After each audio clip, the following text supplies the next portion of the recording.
Water is our most important resource, really important to our community. We can't live without it, we can't have an economy without it, and right now we're very blessed.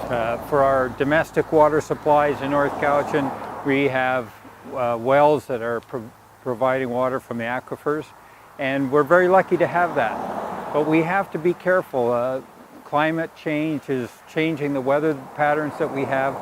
Essentially, we're getting about the same amount of rain every year, but it's coming more in the winter and less in the summer. And we know that the aquifer is recharging at this point during the year, but in the future, we have to make sure that we are using our water wisely and that we are not overtaxing that aquifer. So it's a really important issue for our community in many ways.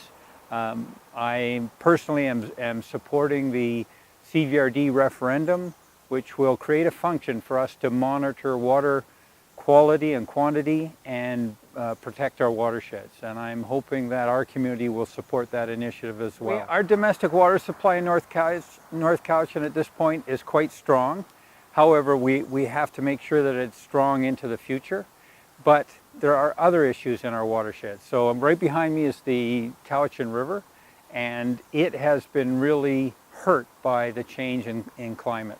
So in the winter we have more water than we need, but in the summer and this extended long dry period, the river is really hurting. There's very little flow in the river. Right now it's 4.5 cubic meters per second, which is the absolute minimum flow, below our target of 7 cubic meters per second.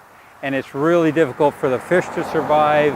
It's reaching a point where Catalyst, our largest employer, which relies on water from the river, is nearing a point at which it would have to shut down. So, and our recreational users as well are affected. We have a lot of fishing and we have a lot of tubing and other users of the river. So that's another aspect of the water issue, how our watersheds are affected by climate change. And there are things we can do. We're really fortunate to have a weir at Lake Cowichan. Behind that weir in Cowichan Lake, we can store water to provide more water for the long drought period in the summer. But we need to work together to do that, to get to a point where we can raise the weir to store more water and protect assets like the Cowichan River.